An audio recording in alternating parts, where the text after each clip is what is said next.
The library is quiet at this hour. The kind of quiet that feels intentional, as if the entire building is holding its breath, so you can finally exhale. A few lights remain on, casting long, steady pools of warm color between the shelves.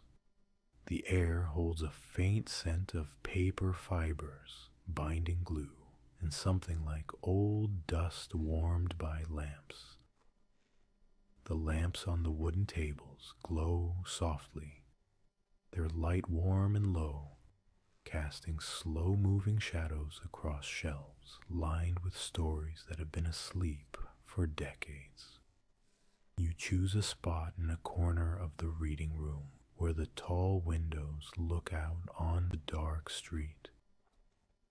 You can see reflections of the lamps in the glass, soft halos floating over your shoulder as the world outside stays still. No one expects anything from you here. You don't have to read or focus or organize your thoughts. You can just sit with the kind of quiet that only appears after hours. Somewhere in the distance, a cart rolls softly. The sound of someone shelving books with unhurried movements, each volume sliding into place with a barely audible click. A page turns.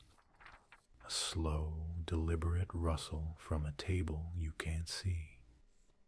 It blends with the hum of the building. Air vents, the soft buzz of an old lamp, the occasional creak of wood with no source you can pinpoint. The quiet here doesn't demand anything. It doesn't stare at you, doesn't press on your thoughts. It just exists.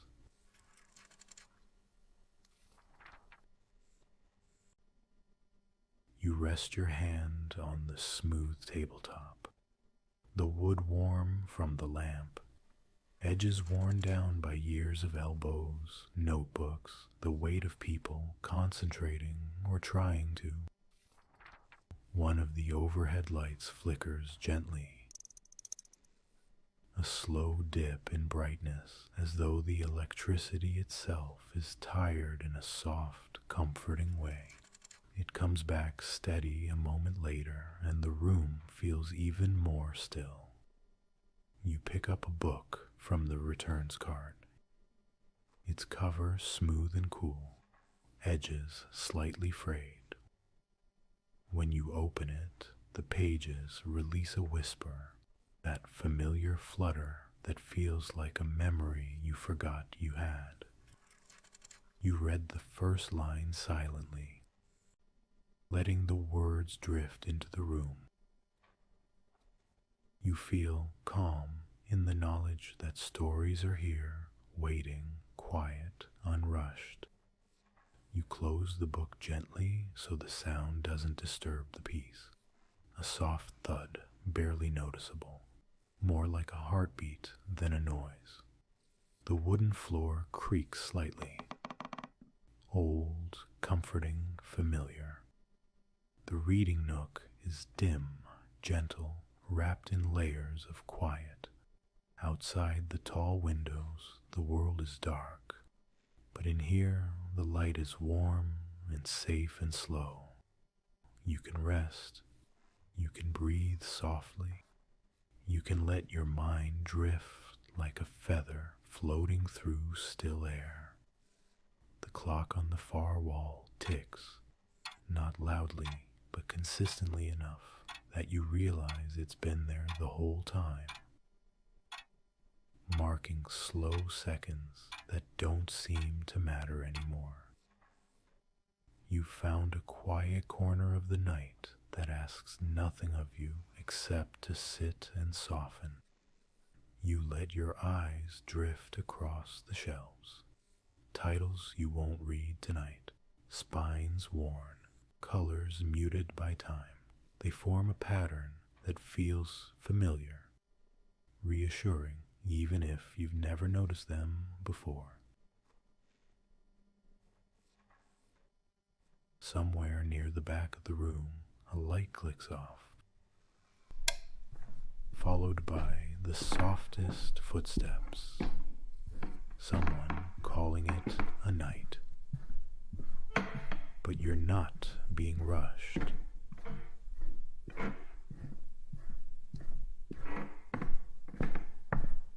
No one is waiting at the door for you. There's no announcement over a speaker, just space, quiet, a gentle kind of solitude that allows your breath to settle into something slower, something easier. If your thoughts drift, let them. There's nothing here to interrupt them, just soft light, soft sounds, soft air filling a room designed for thinking, but just as good at holding the absence of thought.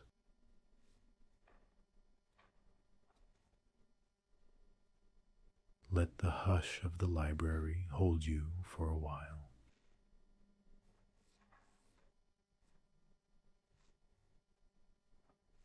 You're safe here. Stay as long as you need.